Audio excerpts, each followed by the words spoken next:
आधार link होते ही मदरसों से गायब हो गए 10,185 छात्र, 3.60 करोड़ का घपला।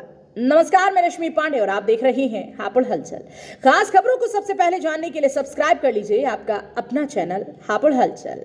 हरदोई जिले में छात्रों के नामांकन के साथ आधार की अनिवार्यता से जनपद के मदरसों में फर्जीवाड़े की परतें खुलने लगी हैं। आधार अनिवार्य किए जाते ही गत वर्ष की अपेक्षा जनपद के मदरसों के 10,000 से अधिक विद्यार्थी अचानक गुम हो गए। कई मदरसों में तो 90% से अधिक विद्यार्थियों का कोई ब्यौरा ही नहीं मिल रहा। जनपद के विभिन्न इलाकों में कुल 141 मदरसे संचालित हैं। पिछले शिक्षा सत्र में इन मदरसों में 25,944 विद्यार्थी अध्ययनरत थे। मौजूद शिक्षा सत्र में शासन ने स्पष्ट निर्देश दिए थे कि सभी विद्यार्थियों का ब्यौरा आधार से जोड़ दिया जाए ताकि सीधे छात्र के खाते में छात्रवृत्ति से लेकर अन्य चीजों का बजट भेजा जा सके। साथ ही कहीं भी छात्रों के ब्यौरे में फर्जीवाड़ा न हो सके। सरकारी योजनाओं का लाभ लेने के चक्कर में कई बार विद्यार्थियों का पंजीकरण मदरसों और परिषदीय विद्यालयों में कर दिया जाता है, लेकिन यह वास्तव में या तो किसी प्राइवेट संस्थान में पढ़ते हैं या फिर इनका कोई अस्तित्व ही नहीं होता।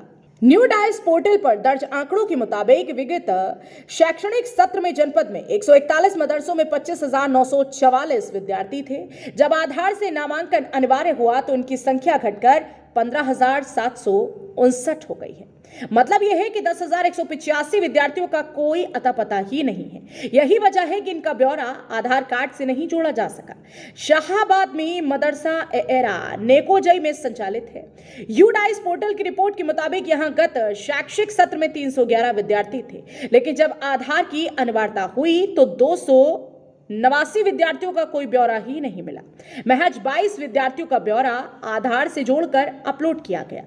मदरसा जामिया अनवारुल उलूम बंदरहिया में गत शैक्षिक सत्र में 248 विद्यार्थी थे। आधार की अनिवार्यता हुई तो 218 विद्यार्थियों का ब्यौरा ढूंढे नहीं मिल रहा। यूडाइस पोर्टल की बुधवार की रिपोर्ट के मुताबिक यहां महज 30 विद्यार्थियों का ही आधार लिंक हुआ है। छात्रों का ब्यौरा आधार से जोड़ा गया तो मदरसों के 10,000 से अधिक छात्र कम हो गए या यूं कहें कि गुम हो गए। अब बड़ा सवाल यह है कि इनकी छात्रवृत्ति आखिर किसके खातों में जा रही थी। अल्पसंख्यक कल्याण विभाग से जुड़े सूत्र बताते हैं कि शैक्षिक सत्र 2021-22 तक मदरसों में पढ़ने वाले 23,299 छात्रों को छात्रवृत्ति दी जा रही थी। प्रति माह 300 रुपए के हिसाब से छात्रवृत्ति दी जाती है। मतलब यह है कि एक विद्यार्थी को एक वर्ष में 3600 रुपए छात्रवृत्ति मिलती रही। अगर आंकड़े जुटाएं तो 10,000 विद्यार्थियों को एक वर्ष में 3,60,00,000 रुपए छात्रवृत्ति भेजी गई और अब इन्हीं विद्यार्थियों का कोई ब्यौरा नहीं मिल रहा। एमपी सिंह जिलाधिकारी ने कहा, फर्जीवाड़ा रोकने के लिए ही पूरा ब्यौरा आधार से जोड़ा जा रहा है। सैंपल के तौर पर कुछ मदरसों की जांच कराएंगे। फर्जीवाड़ा मिला तो जांच होगी।